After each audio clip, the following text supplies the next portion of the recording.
Hello, welcome to Angela's Hangout. I'm so excited to share this super cool find with you. I got the Ninja Foodi from Target. It was on sale for $99, plus it had 15% off, so that's $85. I couldn't pass that up. Plus, if you use your red card, you get an additional 5% off, right? Not only did I buy this cute little hat and this cute little elf shirt, but I also bought this big old Ninja Foodi. Okay, the box is empty, but this is what I got. I'm so excited to share this deal with you and show you how it operates, because we are going to make a killer chili. I'm telling you, this chili is so amazing. It's super easy. It's done in no time. So let's jump on in. Let me show you how to operate it and get busy with our chili. And here it is. Oh my gosh, isn't it so beautiful? It looks so sharp on my countertop. I've been wanting one for so long, and I had to take advantage of the sale. My daughter has one, and so I'm kind of familiar with it. So anyway, so you can kind of put some of these things in here. So it has like the stacking rack, which is good for broiling and also for your steaming vegetables. And this is your crisper for your air frying. So it makes everything nice and crispy in there. This thing, it detaches, so it's easy to clean, this pan right here. And this is really cool too, because it has like the numbers on the side here, so you can tell like exactly how much fluid is in there. And so this one is a 5-quart. They also have an 8-quart as well. So can you imagine the size of that one? Wow. All right. So let's go into some of the functions. So first of all, we're going to turn it on, and it says Foodi. I think that is so darn cute. And then we go to pressure cooker. Now I don't have the pressure cooker lid on, so it's saying other lid. So it's not letting me really do anything because it's on pressure. So it's not letting me adjust anything. So this makes it so super smart. So basically, like the slow cooker, it's also telling me to use the other lid. If I hit sear, it's also telling me to use the other lid. But if I go to dehydrate, it's going to let me do that. It's going to let me broil. It's going to let me bake and roast and air crisp. So because we have the air crisper lid on. So it's pretty, this thing is pretty smart. So now we can adjust the temperature. So we can go up to 400 degrees Fahrenheit, and we can go as low as 300 degrees Fahrenheit. So that is perfect for cooking like a roaster in your air fryer. If you watch any of my other channel, the Easy Eatery channel, you will see that I cook so many things in the air fryer. There's so many recipes over there. It's unreal. So it goes up to 1 hour, and then it goes down to 1 minute, of course. So you push start, and then it's going to start for you. And then over here, this is your power button, and it says bye. I think this is adorable. All right, so here is the other lid. This is the pressure cooker lid. So right here, it says seal, and then it says vent, and then it has this little pop-up pin that tells you that you can open up your lid at that point. So you can do a slow release, you can do a quick release. You just have to wait for that pin to go down. So, and it's very easy to put on. I mean, that's nothing. All right, so now that that is on, we can go turn it back on again, and with the pressure cooker lid on, it says high, it says low, and that is pretty cool. So now it's functioning as a pressure cooker. You can steam with it, and you can adjust your time over here. And then here's the slow cooker. So it's high and low, and then it has the sear and saute, which I love that feature. And then in high and low, and then that is pretty much it. See, all the other ones, it says shut lid because the lid is up in the air. The lid is not detachable. So the air fryer lid is not detachable. So it's telling you to shut it. So basically it's letting you know it's not going to work. So because it has the wrong lid on it. But it's going to let you keep things warm. So that is pretty neat. It also comes with a bunch of little pamphlets and stuff like this. Right here is a recipe book, and it tells you exactly which lid needs to go where. So literally in the recipes, which there are so many recipes in this book, it literally will tell you to put the pressure lid on and then take it off and then use the crisper. And I think that is really cool. I mean, got to keep this thing around. And look, it even makes jerky. So, well, I guess with the dehydrator, you can use it to make jerky or fruit or whatever. So it literally tells you everything.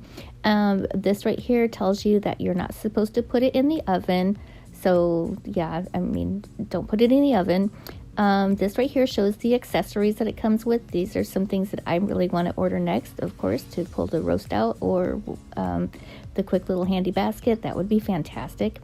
This right here is talking about why we have the lids and how they're used and how to store everything. And if you're a first-time pressure cooker person, then it tells you exactly what it is here that you need to do. It's also in the manual as well. So they make it pretty handy and everything really convenient. Now here's the owner's manual. So it literally just tells you every single thing you need to know about it.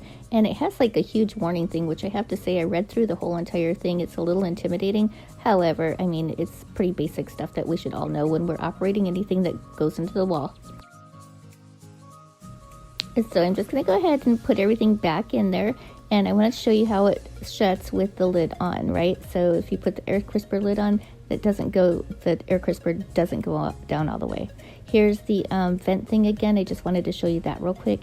And then also I wanted to show you the top. This is the very top of it. This vents everything right here. And here is the air crisper. Check out that. I mean, that is ginormous. And I have to say it works really well. I just made some chicken nuggets earlier. And they were so nice and crispy. I mean, I love air frying anyway. I mean, I'm convinced that is like the best creation ever, and everybody in the kitchen needs to have an air fryer. But look how big it is compared to like my KitchenAid. It's pretty big. Anyway, I found some space for it. I wanted to show you about this ring. So you need to make sure that this thing is cleaned out every single time you use it, and it's very easy to just take off and you just push it back in again. If it doesn't have if it's not installed correctly, then it's not going to pressure cook correctly. It's going to steam everywhere and it's going to be messy. Anyway, the back of it, I wanted to show you this because I didn't even know about this until I was doing this video, but it has this little door in the back here. So it's a condensation collector. So when you're pressure cooking, it'll like collect all the condensation right in there. So got to make sure that that's cleaned out too. Now let's go try it out and make some awesome chili. This chili is so amazing. So we're going to turn it on high, just on sear. We're going to drop in some oil and some 93.7 hamburger. And then, of course, my favorite Susie Q. You've been watching my channel at all. You know I love this stuff. I put it on everything. So we're just going to go ahead and crumble that all up. And we're going to get it just kind of browned. Just before it gets completely brown, let's go ahead and add in our vegetables, which is just onion, bell pepper, and jalapeno. So we're just going to go ahead and brown everything all up together at this point. I'm using this seasoned packet of chili mix because, well, I like making my life easy and it has all those wonderful flavors in there. And we're just going to go ahead and mix that all together. And because I used the 93.7 hamburger, see, like I don't have to drain it, like it's perfect. All right, now I'm going to add in 1 cup of broth, beef broth, and then we're going to add in some Worcestershire sauce. I will have everything listed for you in the description box below, along with everything else. Now we're going to add in some Rotel, the diced green chilies with the tomatoes, and also another can of the petite tomatoes. All right, we're just going to go ahead and add in some tomato paste. So you can use just a little 4-ounce can, or you can use that. I like mine with beans, so I drained my beans. I'm using kidney and chili beans as well, and I just like it with beans. Some people do, some people don't. So we're just going to mix that up, and then until everything is all incorporated. Now we're going to go ahead and pop on our pressure cooker lid, and we're going to set it to 8 minutes, and that is it. Just 8 minutes in the pressure cooker, and it's going to be totally done. So once it's all done, we're just going to start letting some of that pressure out. We have to do a quick release on this one. And once that little pin goes down, just like that, then it is time to open up the lid. And let's go check it out. Now, don't do what I did right there. Don't open it up towards you. Open it up away from you because that steam is very hot. Anyway, check it out. There it is. It is all done. It is ready to be plated up. If you wanted to, you could make some cornbread or just serve it. I'm just serving mine with some crackers right here. Oh my gosh, you guys, it was so good. I lost a little bit of footage, but this is the Ninja Foodi right here. And look I totally cleaned my bowl. So I was nervous to get it because I have such a small kitchen, but as you can see, it is incorporated in here very nicely. I'm pretty stoked about that. And so anyway, that is it. If you have any questions or anything, leave me a comment in the comment section below. And if you're new to my channel, please subscribe and please give the video a thumbs up. I would really appreciate it. And I'll see you in the next one. Bye-bye now.